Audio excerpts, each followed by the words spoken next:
Hi, guys, and welcome to today's show where I have very special guest, Mrs. Karina Tama, who is a good friend of mine. I've met with and obviously spoke to and done loads of different stuff with her. And I think you've actually been on a webinar before, Karina, right? Yes, We've done a webinar. we're in a webinar last year, I think, about B2B content marketing. Yeah. So you have been on before, but we're getting you back now to discuss some better stuff or good stuff or whatever you want to call it. But for anyone who doesn't know you, Karina, can you give us a brief background of where, what you're doing and how you got to the position you're in? What's your background like? Okay, well, my name is Karina Tama.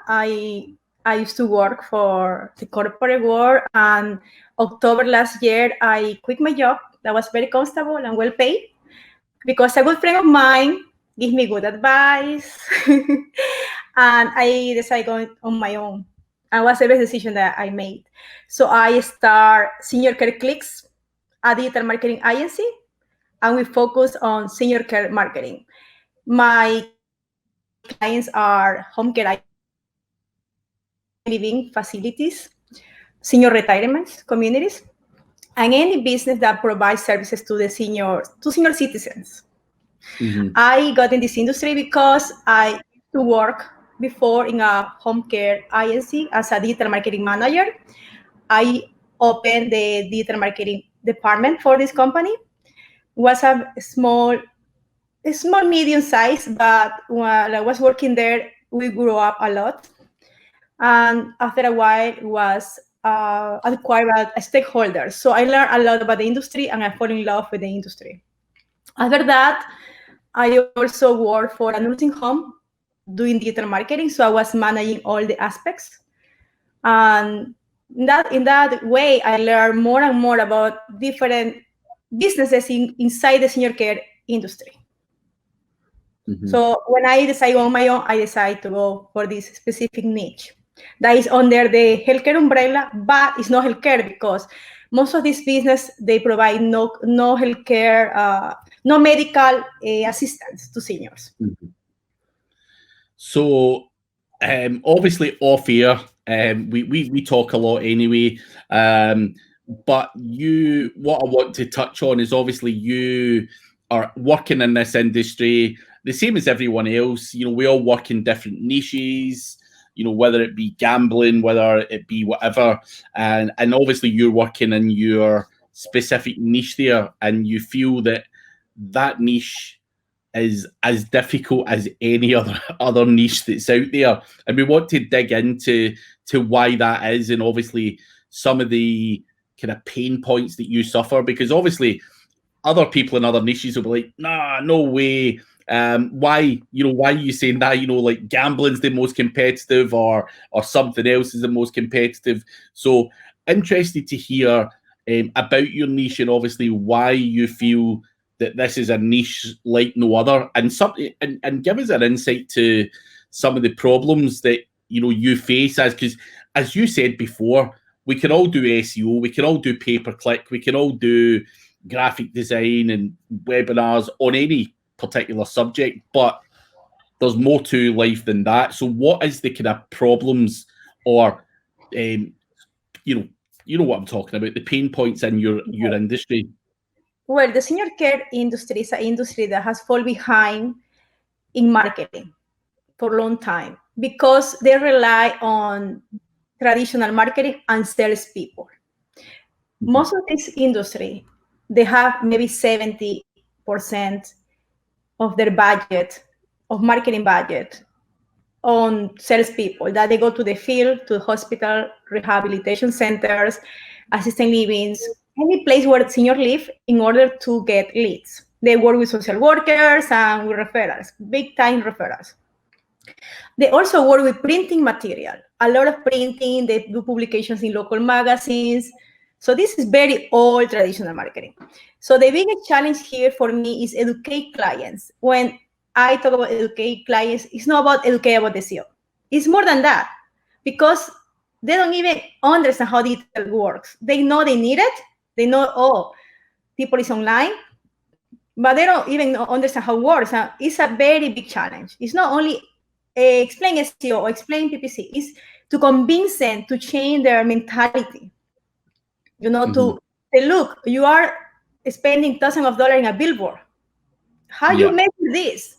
They go to do this, but they feel comfortable, When you're comfortable and something has worked for you for so long, why you change it?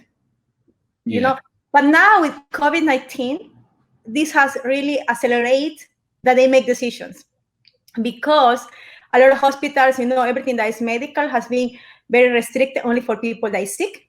So all these salespeople haven't been able to go on talk with the referral sources or to figure out how to get new leads or new clients. Also, this industry rely big time in events, person events that they do like a small conference, talk about dementia, and in that way they start to build the network and get referrals. But now this is not happening, so they feel desperate. And actually, has been very good for me because I use Star, but I can complain because of the situation they have to make the decision, to go online, to start digital. But it's a challenge. It's a challenge because when I talk to them, I see that they feel, oh, I need it, but they don't feel like that comfortable to start. And also they think that, oh, I start a campaign, I started SEO today. Where's my client? Where are my clients? Exactly. I said, it takes time. It takes 3-6 months, depends on your competition, your location. And they feel like, why? I had to pay for 3 or 6 months. I need my clients. I say, okay, you go to do PPC advertisement. I try to explain the different options, but they want now. So when you've very challenging. Yeah.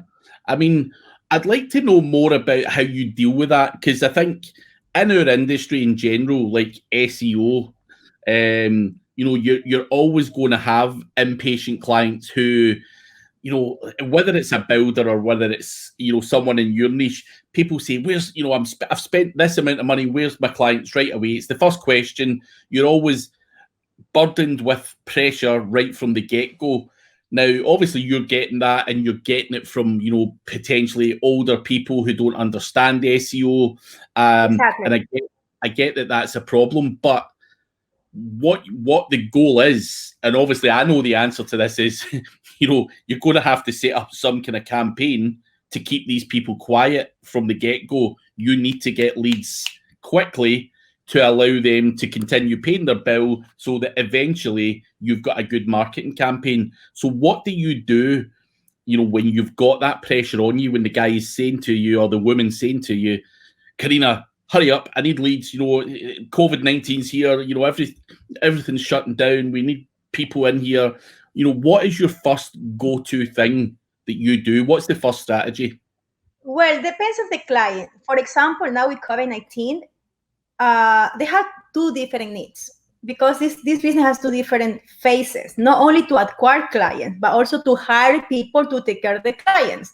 So I have to also play the recruitment card with them. I say, okay, maybe, let's go to do both, because for them to acquire one caregiver or one nurse is very expensive.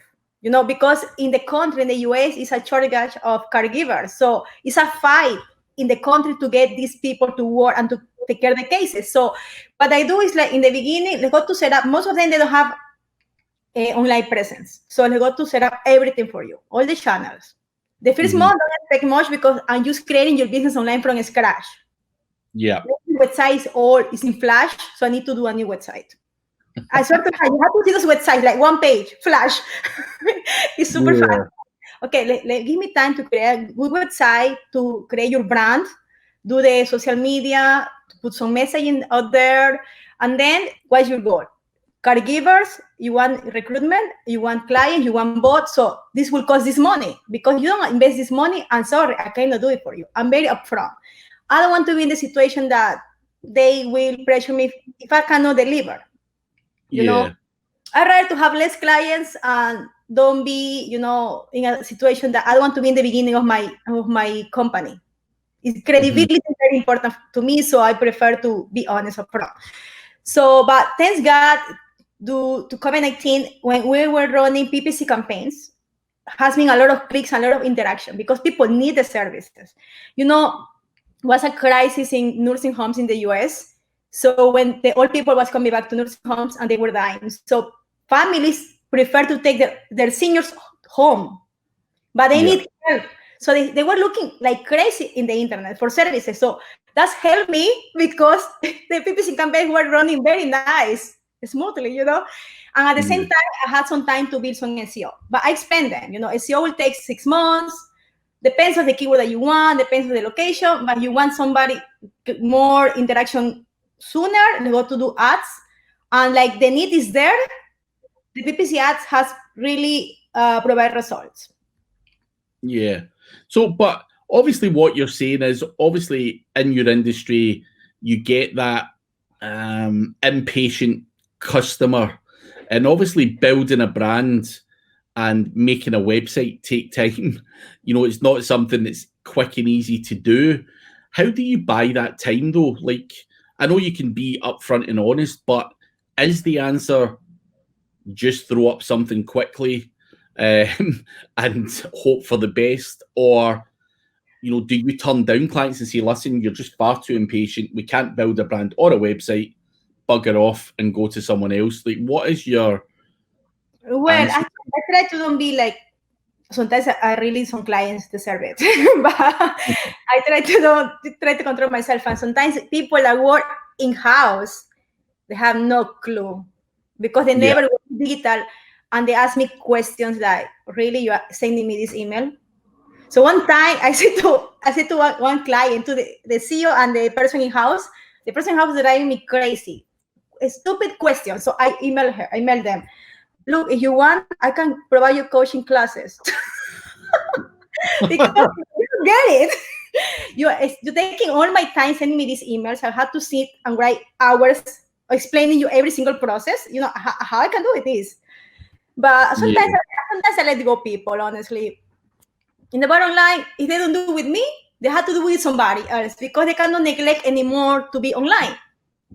At least I only do this niche, So I know the keyword, I know the search, I know the topics, but they are free to go with whatever they want. They feel more comfortable. I tell them, you do what is best for your business. If you feel that know your feet, it's fine, no problem.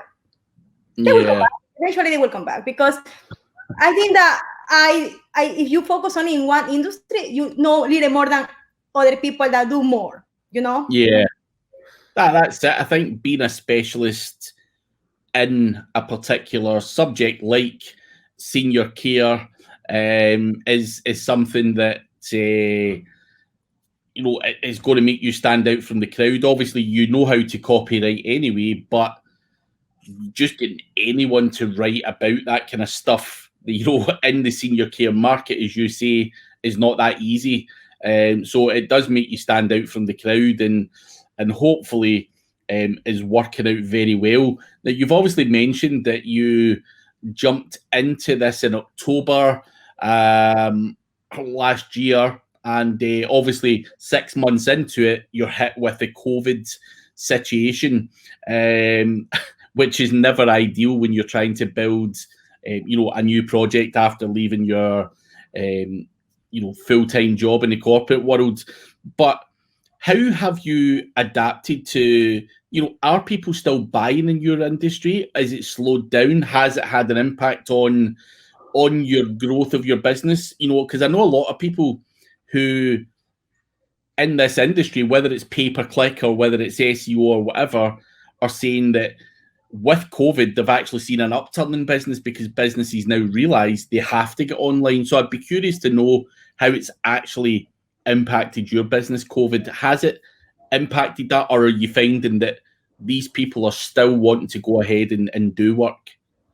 Has impacted in a positive way because their salespeople cannot keep going to the hospitals, to the rehabilitations, because they don't allow you to go for COVID-19, and also it's no events. So now they really need to do digital. For me, have impact in a positive way. And I quit my job in October, but I started with this company in January, February, because I take some time to organize my ideas, exactly what I wanted to do. So for me, it's 6 months, yes, 6 months, but I have been busy. Yeah, I have been busy. And actually, I had a different business model of what I wanted to do. I was planning to go to events. I have a calendar for the whole year to go to events. I started doing networking. And I was planning to enroll in a membership of 2 or 3 different geriatric associations when I know that the owners of those businesses or people that's in charge go. So it was important for me to go because the decision makers are there. But all this was canceled. So what I did is that I changed completely, and I had a virtual assistant, and we are doing call, emails, and cold calling. Yeah, but for me, good. Yeah. I'm curious to know as well. Obviously, we have actually been to conferences together. In the SEO world, where you go to a conference, you listen to people speak, and you get ideas and stuff. But obviously, what you're doing is slightly different. You're going to a geriatric conference, for example. How is that different to what the conferences I'm used to? Like, how are you turning that into money? You go to a geriatric conference, do you pitch to speak, or do you just hang around at the bar to network with the decision makers? What's the tactic from you? Because obviously we all know what you're trying to do, is obviously promote your digital services to the decision makers that are there. But how do you do that? Do you speak in front of that audience, or is it a case of just doing your research, going to the conference, hanging around at the bar, and making relationships that way? I'd be curious to know, because we know how it works in the SEO world. Most of the best chat happens away from the conference, in the bar, or or wherever. Is it any different in that particular industry? It's very similar, but the topics that they talk is not pure marketing. It's more about topics that I know the topics, like Medicare changes, Medicaid laws, about elder law, changes about the policies of the government, how the government works with those communities, and also different ways for families to pay. It's a lot of topic that you don't know, it's your loss, and obviously it's the marketing involved and the self involved, but it's more a different level sales. Like, as I said before, referral. So works similar to the conference that we went before, like PubCon. Like, you can be a presenter, you can speak, you can be a sponsor if you want to be, or you can be just a person networking there. But the topics, as I said, are more towards seniors' well-being. Yeah. But yeah, no, I was just curious to know. Because I create content for all these topics. Are not easy, but I'm being around for a while. Yeah. No, I was just curious to know if you went up there and done a speech about how to pay for home care, and then said, like, I'm a marketing person, but here's how you pay for home care. Come and use my services. No, I won't do in this way, because if I talk about how to pay for home care, I will be more playing the role of a senior advisor. I'm not a senior advisor, because senior advisor are people that work with the senior or their family. I work with the companies.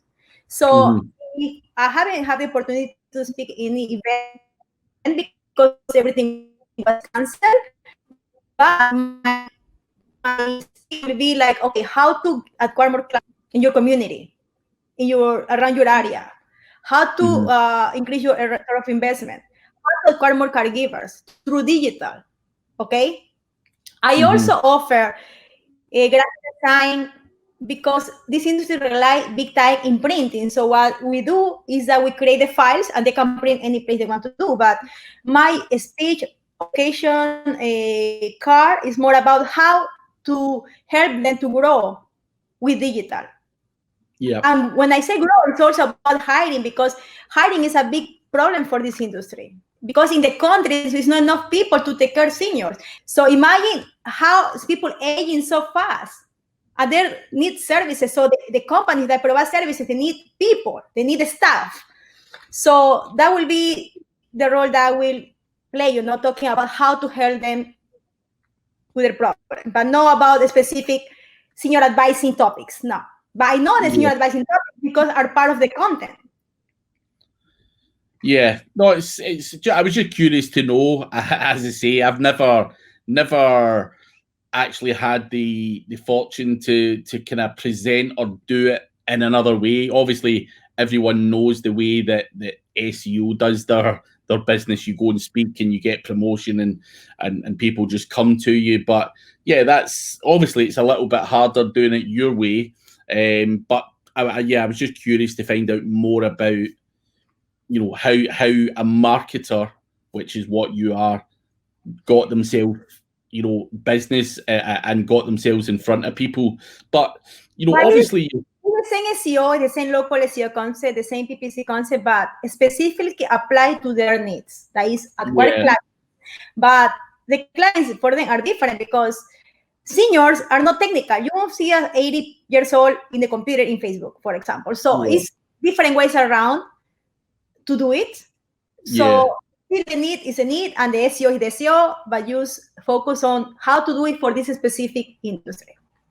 Yeah, and obviously that goes into something that's not that big in the UK yet, but like ADA compliance and all that kind of stuff. That's obviously something that's coming out in the UK in the near future, but obviously older people at 80 are potentially blind and all of that kind of stuff. Do you tailor your marketing towards that kind of stuff as well, like ADA compliant stuff, or the marketing actually is done for adult child. They usually, for my experience, because I have run campaigns, previous companies and clients, is more of the time is a woman, about 35, 40 to 55, 60, can be her mother is a senior and she's looking for her mother or for her mother-in-law. So most of the time the demographic of the buyer persona is a woman. Because let's say your mother needs care. You more likely you will ask your wife to help you, right? For this. So yes, exactly. So when we do marketing for this industry, is not for the senior, because the senior cannot take decisions.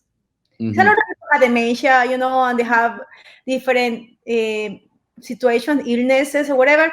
So it's more for the adult child. Yeah. No, I was just curious.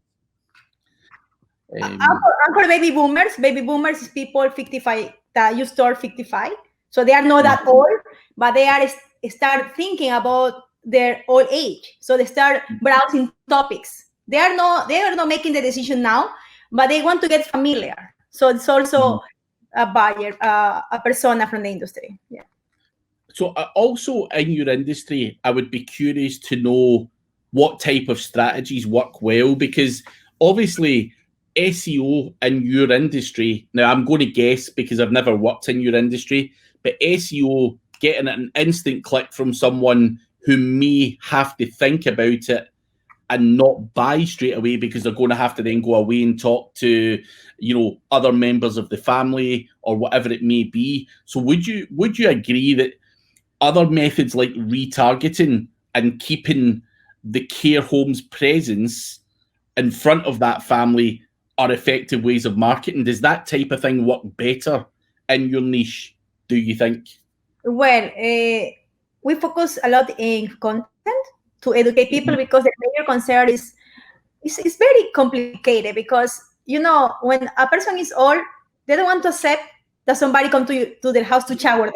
It's a fight with the old person. So we write a lot of content about how to talk with your mother about accepting the caregiver, how to hire a caregiver, how to hire a home care agency, what question to ask, because these people is desperate. They have an old person, maybe they got discharged from the hospital with a broken hip. They need somebody to shower them, but the old person don't want to accept. The old people becomes like kids, like babies. They don't want to accept. So we do a lot of content to educate people how to navigate these difficult times.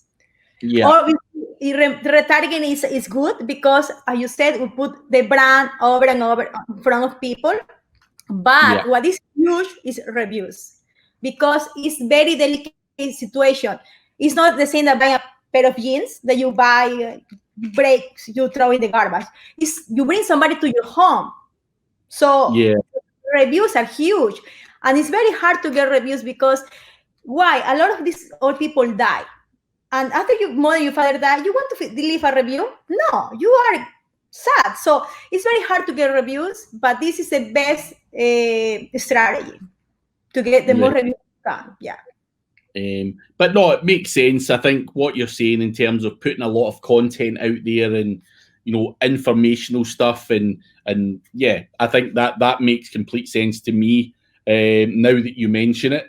But for any other like senior care person that might even be, you know, senior care company that might be watching this, obviously you're doing a wide range of digital marketing packages, you're doing social media, pay-per-click, web design, but obviously on your website, and you've already touched on it, is obviously the hiring and recruitment.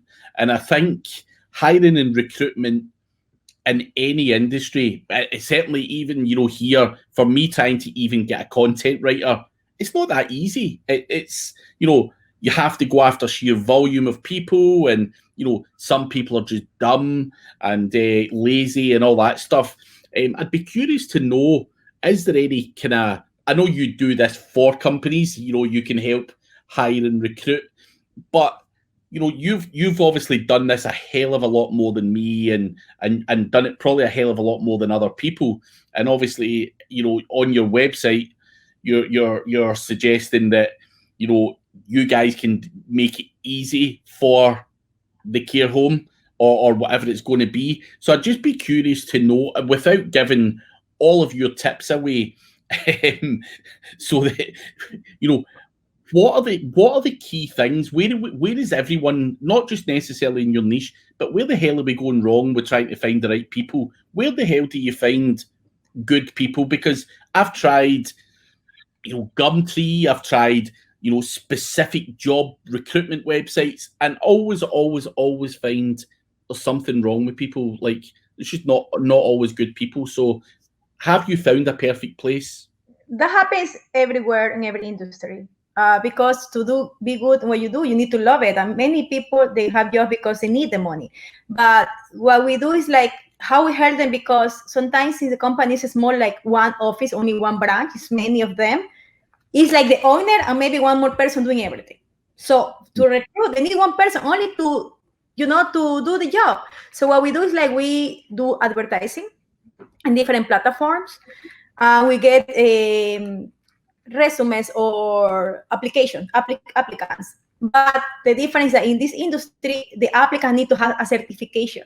So it's not everybody coming, like 300 people. They need to be certified by the city to be a caregiver. They need to be certified nurse. So it's more niche, you know, more targeted. But I think the challenge is for everybody. We also use different job boards across the country. We do profiles and we run ads for the clients. And also, I also use email marketing. I ask to the companies to give me their email list from previous employees. Sometimes they have applicants, they never work for the company because they didn't have a case in the moment, but maybe this applicant now is available. I also suggest them to run a referral program. I explain them why it's better to offer some money for people to refer, because they will be saving money in the long term. You know, because they still have to pay for advertisement. Let's go to do a referral program. Let's go to offer $50 to somebody that refer you, a qualified caregiver, for example. So we play different cards and we do different approach, and we get the people. Yeah. No, I was just curious to know if there was any golden secret, because I've always personally struggled with recruitment. It's just trying to get good people. Okay. The secret will be to run advertisement in different platforms, not only in one, and also to use job boards sponsor. Yeah. Not one, different one, because people is in different places. Yeah. No, it makes sense. then we see which one works better for a specific area, because I have seen for New York, those specific places when we run ads, let's say Facebook and Instagram work better than for the middle of the country. Maybe in the middle of the country, using job boards, sponsored ads works better. So every location is different. Yeah. Oh, it's as you say, different locations, different people, different ways of thinking. It's hard, and you've got to probably just try a whole bunch of different stuff, which you've obviously done, and hopefully get the right people, just trying to hit all of the right places. But aside from obviously recruitment, something before for this industry, sometimes they don't even get people, not even grown people. Sometimes they don't even get applicants. So if they give them applicants, they are happy. I cannot control if applicants are good or bad. I'm not God to control who is applying, but they cannot even get applicants. They're desperate for applicants, so I get them the applicants that are certified, obviously. So you're just using marketing basically to drive applicants rather than leads, which I do both, because sometimes they are full of clients. Like in COVID-19, there's a lot of needs. So many clients say, "No, I don't need clients right now. It's incredible, but I don't need clients. I need staff." So depends. Everybody has different needs. Maybe later on won't be a huge demand for services. Maybe they will need clients, but it's both. Both things, they need both. Yeah. So aside from, obviously, as I say, you do recruitment, you do pretty much every digital service that's available, pay-per-click and all that stuff, for that, a very specific market. Now, is it only the US? So if someone here is sat in Germany or Italy or something like that, watching this webinar, do you only operate in the American market, or do you do other senior care work in different countries? I'm open to do it, but for now, only doing the US market because I know how things are here. I haven't about to go outside the country, honestly. It's a lot of market here. As I say, it's an industry that is old-fashioned. It's very challenging. So for now, I'm fine doing it here. It's a challenge in the US to go enough products already. The US is big enough anyway to make a very, very considerable sized business. But I was just curious, in case there was a guy or a woman watching that was interested and went, "Oh, I've never seen someone who specializes." I can help because I know the industry. I think the seniors are seniors everywhere. Yeah. So I was just curious. Reach out to Karina if anyone is watching. She can try and help you or whatever. Anyway, but aside from what you offer the senior care market, just before we wrap up, I just want to talk to you about. Obviously, people will be interested. They're like, she started this, she's 6 months into it. She's doing all right, given the COVID's there. But I want to talk to you a bit about the inner workings of your team, because obviously with COVID, building a new business, not everyone has to have a big £1 million office overlooking New York and, 50 staff in there. People are working smart, they're delegating, they're outsourcing, they're working with people all over the world. How have you managed to build and scale your business? What does your team look like? Well, I had 2 assistants to help me. I have an account manager. I have a team. Honestly, I have been challenging. Like you said, sometimes you hire people, they ask me everything. I don't need people to ask me every single question. I say to one of my employees, when you get a job, it's to resolve problems. This is that's why I pay you. I don't know. I go on YouTube. Karina is like this. Send me a document from Google. I don't give me access. Say, please go to check how to do Google Drive, because I've been challenging. I have good people. I had people that is not that good, but they are loyal. So, you know, you need to balance, because maybe somebody's brilliant, but it's not reliable. Maybe somebody's not that brilliant, but it's very reliable. So I have all my thing outside. You know, my writers are most of my writers are in the middle of the country. They're great writers. Most of my writers have journalist degree, and they have experience writing for the industry. That is more important. Yeah.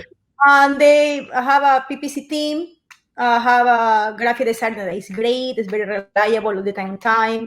I had two assistants. It's a lot for me, honestly. I want to do more for my brand. Imagine I have done nothing, because I'm all day taking care of clients, you know, and taking care of my team.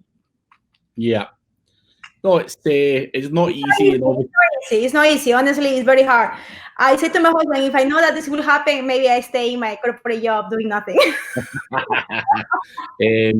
But you get bored. I work 12 hours a day. I work 12 hours a day now. It's very tired. Yes, I think any new business, you have to, at the start, put the hours in and build up the business and the processes and the team.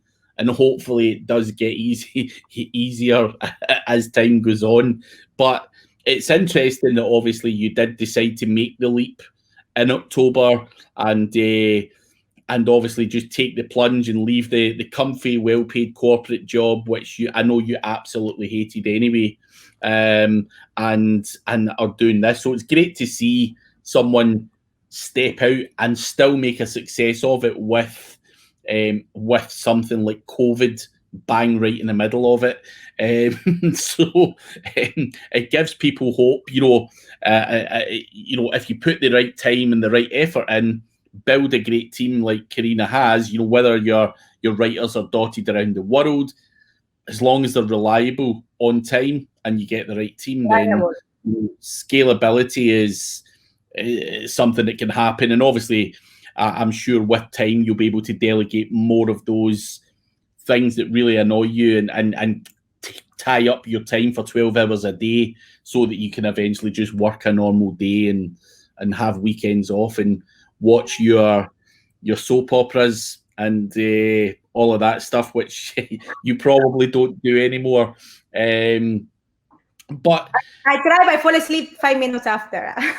I'm the same. Like I don't. Anytime I go to bed, as soon as I'm in bed, it's just out cold.